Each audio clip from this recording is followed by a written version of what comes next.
Nous nous trouvons dans une grande journée, Chamisha Asar Bishvat, qui est appelé le Rosh Hashanah La'ilanot, le nouvel an des arbres. Et c'est inimaginable la force et la puissance qu'il y a dans cette journée.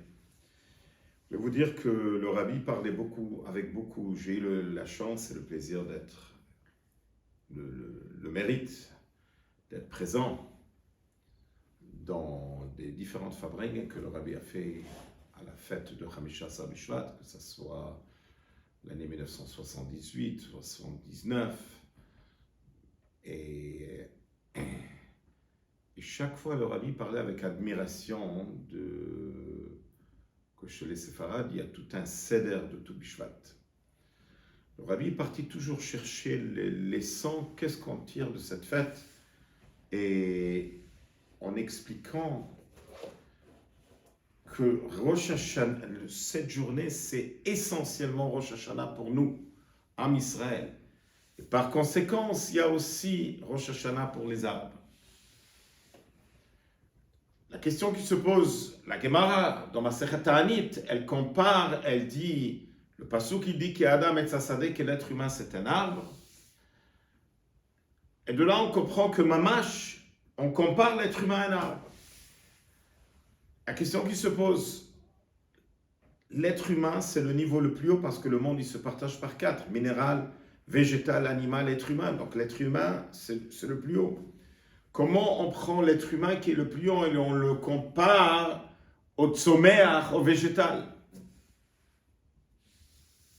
Et la réponse, c'est que le végétal a une qualité exceptionnelle qu'on ne trouve pas chez les autres.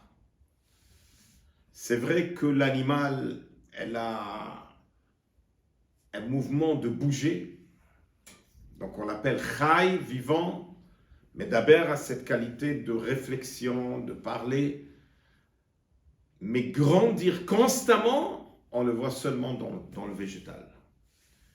Tu vois que l'arbre, il n'arrête pas de donner des fruits, et de ces fruits, tu prends un grain et tu peux planter un autre arbre, c'est constamment, il grandit. Chez l'être humain, il y a un moment qu'il arrête de grandir. Comme c'est connu qu'il y a 3 âges chez un être humain. Il y a l'âge qui grandit, il y a l'âge qui arrête de grandir, et après il y a l'âge de la vieillesse où il diminue. La force de la naissance qu'il y a dans un être humain, à un certain moment, ça s'arrête. Mais pas chez le végétal. Vient cette grande journée de Rosh Hashanah La'ilanot et elle nous inspire qui Adam et Tzasadeh, que l'être humain, il doit apprendre, il doit s'inspirer du végétal, qu'il ne faut jamais, jamais s'arrêter. Il faut tout le temps grandir. À tel point que nos sages, ils le disent. Talmidei Chachamim en lahem menucha shene'emar. Talmidei Chachamim n'ont pas de repos parce que le pasuk, comme il dit le pasuk, Yelchu mechai el chai, yirael kemetzian, il faut aller de force en force.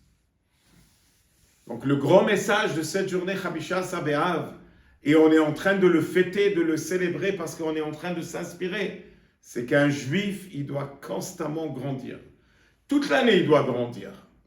Mais quand ça arrive Rosh Hashanah, ça commence un nouveau système, un Seder Chadash, on donne des forces à un juif. D'avancer, il y a des nouvelles forces, des nouvelles vitalités que le juif, il doit savoir qu'il ne doit jamais se satisfaire.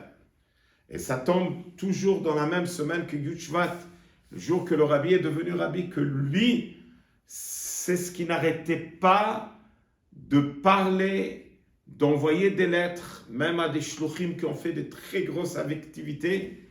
Toujours, il leur répondait que ça se réalise chez eux, que quand on a 100, on veut 200, quand on a 200, on veut 400, ça veut dire spirituellement, il ne faut jamais se satisfaire. Et il y a un autre point.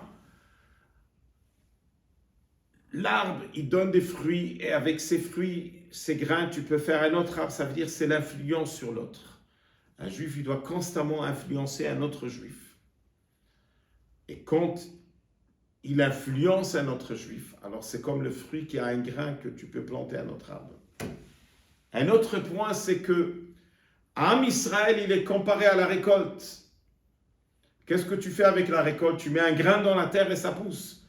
C'est ce qui s'est passé avec nous. On était tous en haut, au palais royal. Un jour, Akadosh Baruch Hu nous a appelés, il nous a demandé de descendre sur terre.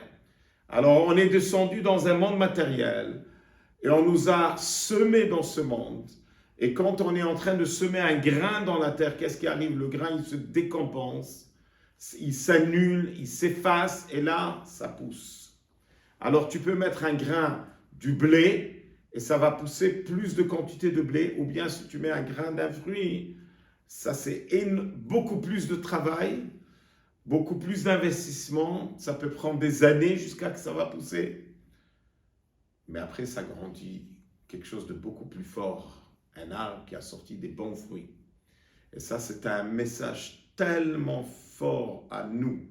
Des fois, on s'investit dans l'éducation de nos enfants et on ne voit pas des résultats.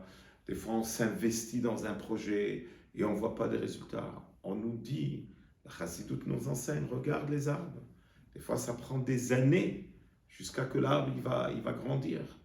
Le langage de nos sages, c'est que les dates, ça prend 70 ans. Donc, tu travailles, et tu travailles, et tu travailles, et tu ne vois pas de résultats. Ne te décourage pas.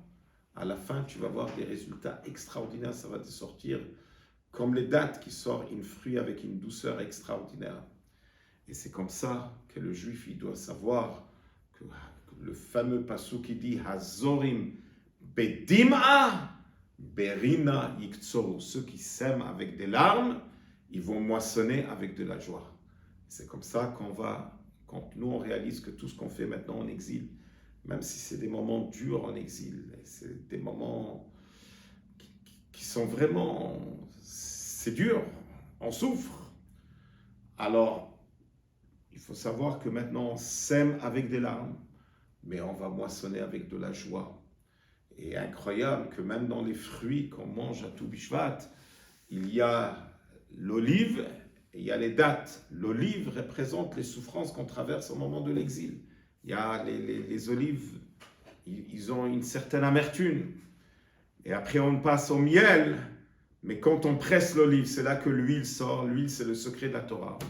C'est l'étude de la Chassidoute. Et après, il y a Dvash, le miel, qui est vraiment la perfection dans la partie cachée de la Torah, qu'on va mériter très prochainement avec l'arrivée de Mashiach Tzidkenu.